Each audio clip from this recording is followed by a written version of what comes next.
The smile was not finished before the report was heard. And with that, the hearts of millions of fangirls over the years break. And I use fangirls as a gender-neutral term. Hello, and I'm talking about Les Mis today. Les Mis is a novel written by Victor Hugo over a crap long amount of time.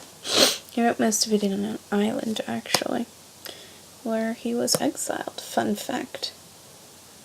I think it was published in the 1860s. I think 1864, maybe. And about, that much of it takes place during the June Rebellion of 1832, the most underrated historical event ever. Les Mis is Les Miserables, but we call it Les Mis here, because we're classy like that. Les Mis is a story about Jean Valjean, who is imprisoned for 19 years. He gets 5 years because he stole a loaf of bread to feed his sister's children, because this is during his is in between, French revolutions, and nobody can afford anything. And then he gets the rest, the other 14 years, because he keeps trying to break out. And eventually he's on parole, and he goes and meets this really cool bishop dude. And then he just kind of changes his life, and he goes and changes everybody's lives. If you're at all familiar with musical theater, you'll know about Les Mis.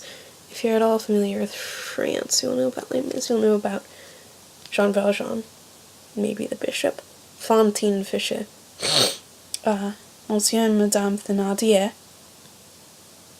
Eponine, Gavroche, Cassette, whose name is actually, fun fact, Euphrasie, which, whatever.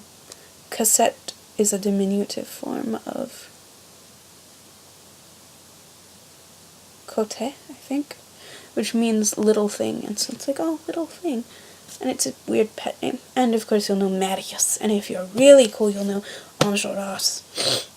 You'll know Enjolras, Grantaire, Combeferre, Courfeyrac, Jehan, Joly, Fouille, Bossuet, Bahorel, and Marius. There are only 8 official members, and then Fouille's not a student, he's a worker, and then Marius is an idiot.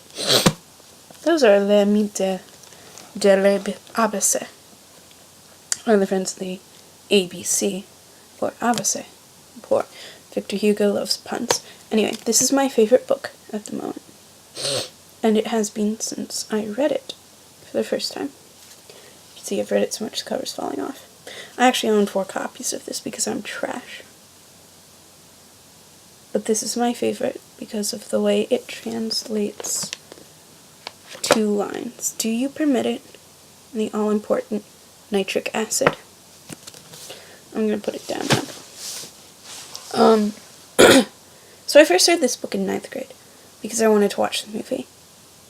And I wanted to read the book first, even though it's friggin' 1,464 pages long. Right? Yeah. Oh, 1,463 pages. I am not lying. I wanted to read it before I saw the movie. So we were doing independent reading at school in 9th grade, and my teacher's like, yo, you can't read Les Mis. And I'm like, I'm gonna read Les Mis. And I read it in less than 3 months while doing school. Got all A's that year. And I read Les Mis in less than 3 months. Honestly, it was probably less than 2 months. But whatever. And I don't know, it just really transformed my life. It was the first time I ever really got involved in a fandom online, because Harry Potter was a thing, but that was a little different. I was kind of still young for that, but Les Mis, I was just so obsessed, and I became obsessed with the musical, which led me to be obsessed with musicals in general, and for the longest time, by which I mean until last Friday, from 9th grade until last Friday, Les Mis was my favorite musical, and nothing could top it, and then Hamilton came along, and I don't regret it. I have a theme about dead gay revolutionaries.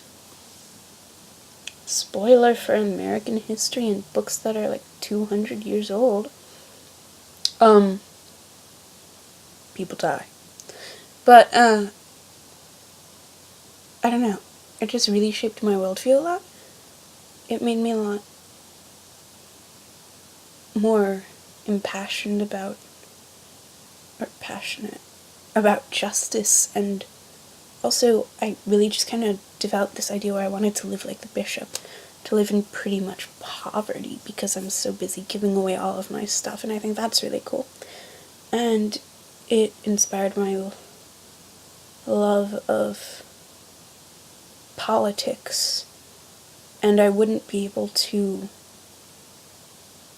articulate as much as I can about politics if I didn't love politics enough to learn all that. And I wouldn't love politics enough to learn all that if I didn't read this book. Fun fact, I'm related to Victor Hugo. Don't know if I mentioned that this time or last time I shot it, this video or whatever, but I am. So I just wanted to share that with you. It's a really great book, and it's super long, and I really encourage everybody to read it because it is so good. So good. I do not look excited enough about it, but that's because I talk about it all the time, so all my energy is sapped up. Also, it's kind of late, and I still have homework to do. And so I just wanted to read this one. I kind of just wanted to read the end. It ends with a poem. I can't read the French version, but I can read the English version. And it says, "He is asleep." Let's try that again. "He is asleep. Though his mettle was sorely tired, he lived, and when he lost his angel, died. It happened calmly, on its own, the way night comes when day is done." Oh, though his mettle was sorely tried, he lived, and when he lost his angel, died. No, I think it's kind of like death happens even to the greatest of us.